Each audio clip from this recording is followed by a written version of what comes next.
ہیں 40 سال سے ہم سیاست اکٹھی کر رہے ہیں، تو ان کو بلایا گیا کہ آپ پیش ہوں اینٹی کرپشن میں آج 11 بجے۔ تو انہوں نے پوچھا بھائی میں نہ گورنمنٹ کا ملازم ہوں، نہ میں ٹھیکیدار ہوں، نہ میں میرا کسی کام سے تعلق ہے، تو کیوں بلا رہے ہیں آپ؟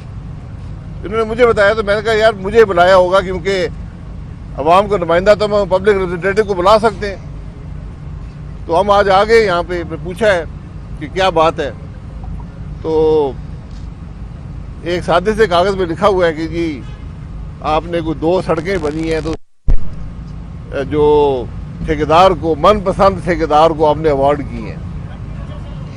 اب ہم نے محکمے سے پوچھا تو محکمے کہتا ہے یہ سڑکیں بنی نہیں ہیں، اور دونوں جو سڑکیں وہ پی ٹی آئی کے دور کی ہے۔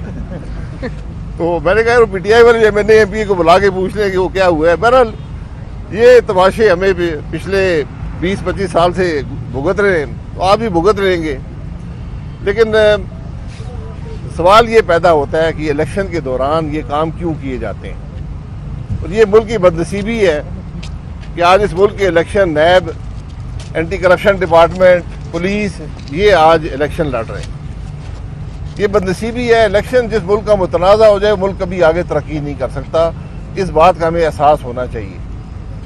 آج یہ چیف الیکشن کمیشنر کی ذمہ داری ہے، چیف جسٹس کی ذمہ داری ہے،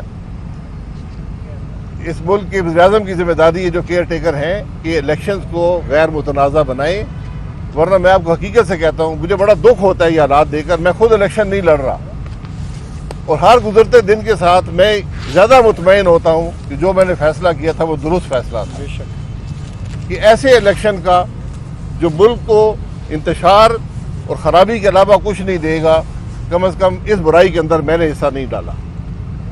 یہ بڑی مشکل بات ہے کہنا کہ آج وہ لوگ جو الیکشن نہیں لڑ رہے ان کو ان محکمے کو بلایا جاتا ہے،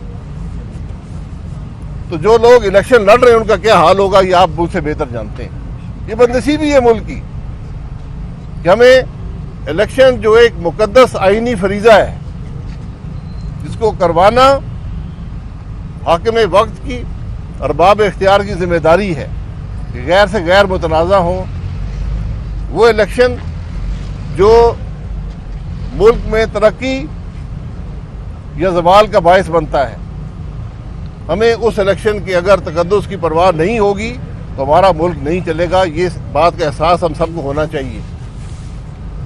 یہ نیب، یہ اینٹی کرپشن کے ادارے جو ہیں آج یہ ملک کے کرپٹ ترین ادارے خود بن چکے ہیں، ان کا احتساب کون کرے گا؟ آج یہ صرف الیکشن کو توڑنے مروڑنے کے لیے استعمال ہوتے ہیں، کہ سیاست کو جوڑ توڑ میں استعمال ہوتے ہیں۔ یہ بدنصیبی ہے ملک کی، یہ بہت افسوس کی بات ہے۔ اگر ہم ان باتوں کا احساس نہیں کریں گے، ان باتوں کا نوٹس نہیں لیں گے تو ہمارا ملک آگے کیسے چلے گا؟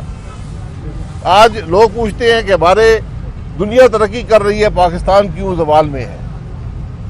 اگر آپ مجھ سے ایک بات پوچھتے ہیں، اس کی بنیادی وجہ یہ ہے کہ 1947 سے لے کر ہم نے آج تک ہر الیکشن چوری کیا ہے۔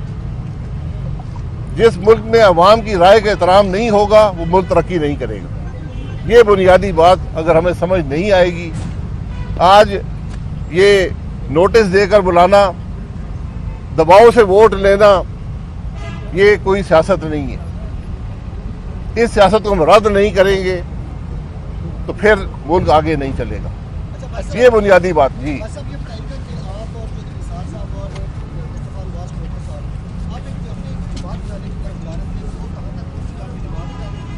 کسی سی بات دیکھیں، جماعت جو ہے، جماعت تو اس ماحول میں نہیں بنتی نا۔ جماعت پاکستان میں ایک یا زیادہ جماعتیں نہیں بنیں گی، کیونکہ جو آج 3 بڑی جماعتیں ہیں یہ ناکام ہو چکی ہیں۔ یہ عوام کے مسائل کا حل ان کے پاس نہیں ہے، نہ وہ سوچ ہے نہ وہ فکر ہے۔ تو جماعت بنے گی تو اپنی سیاست کا فیصلہ جو ہے یہ الیکشن کے بعد کریں گے۔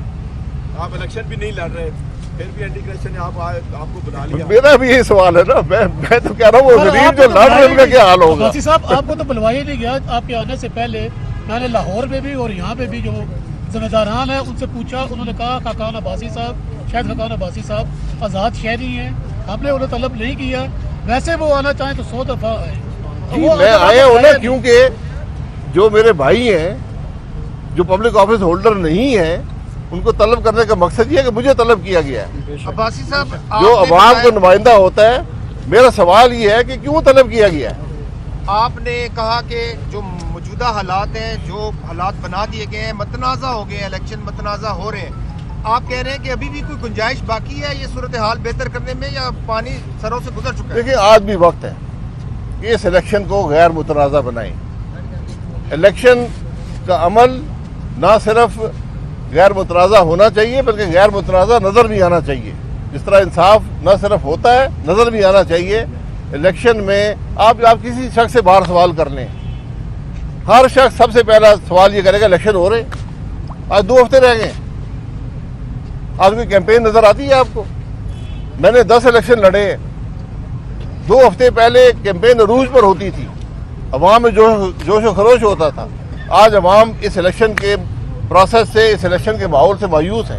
ووٹ کو عزت دو کا بیانیہ جو ہے وہ بنایا گیا تھا نون لیگ کی جانب سے, وہ بیانیہ کہاں ہے اور آپ کے قائد نواز شریف کیا ڈیل کر کے آئے ہیں پاکستان تک؟ دیکھیں مجھے ڈیل کا علم نہیں ہے, یہ ہر شخص سوال کرتا ہے. پاکستان میں ہر چیز ہر آدمی سمجھتا ہے ڈیل سے ہی ہوتی ہے, لیکن ووٹ کو عزت دو کا بیانیہ آئین کا بیانیہ تھا. اچھا باسی صاحب, آئین کہتا ہے کہ ووٹ کو عزت دو. میں اور آپ اگر اس کی نفی کریں گے تو نقصان اٹھائیں گے. لیکن وہ والا بیانیہ اب کہاں ہے؟ اب کہیں نظر نہیں آتا, آپ کو کچھ اور وہ نظر آتا. عوام فیصلہ کر رہے ہیں الیکشن والے. اچھا بھائی صاحب یہ بتائیے گا 10 بار آپ الیکشن لڑ چکے ہیں, اس بار آپ الیکشن بھی نہیں لڑے آزاد حیثیت سے. ساتھ یہ بھی بتائیے گا کہ کیا نون لیگ کی قیادت کی جانب سے آپ سے کوئی رابطے کیے جا رہے ہیں؟ نہیں, مجھ سے کوئی رابطہ نہیں ہے, رابطے کی ضرورت بھی نہیں ہے, کیونکہ میں نے پہلے ہی بتا دیا تھا 6 مہینے پہلے کہ میں الیکشن نہیں لڑوں گا, نہ نون لیگ کے ٹکٹ سے لڑوں گا, نہ نون لیگ کے خلاف لڑوں گا.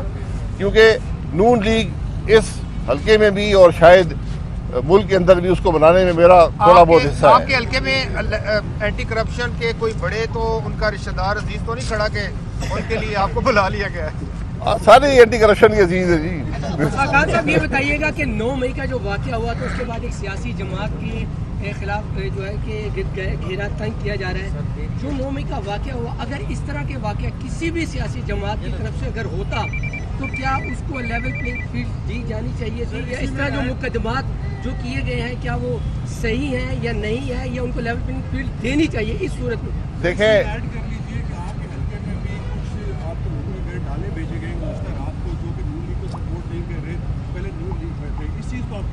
میں یہ کہہ رہا ہوں نا, جب بھی آپ الیکشن کے ماحول میں کوئی دباؤ کا اثر پیدا کریں گے, یہ ڈالے بھیجیں گے, بندے بھیجیں گے, پرچے کرائیں گے, تو نقصان کس کا ہوگا؟ نقصان عوام کا ہوگا اور ملک کا ہوگا. جہاں تک 9 مئی کو میں ایک سانحہ سمجھتا ہوں کہ جب اس ملک میں جتھے جو ہیں وہ فوجی تنصیبات پر حملہ آور ہوں, آپ سوچ لیں کہ ملک کے اندر اس کا کیا اثر ہوگا اور بیرون ملک اس کا کیا اثر ہوگا. اس میں غلطی کیا ہوئی ہے؟ غلطی یہ ہے کہ ہمیں ان لوگوں کو جنہوں نے حملہ کیا ان کے خلاف کارروائی کرنی چاہیے تھی.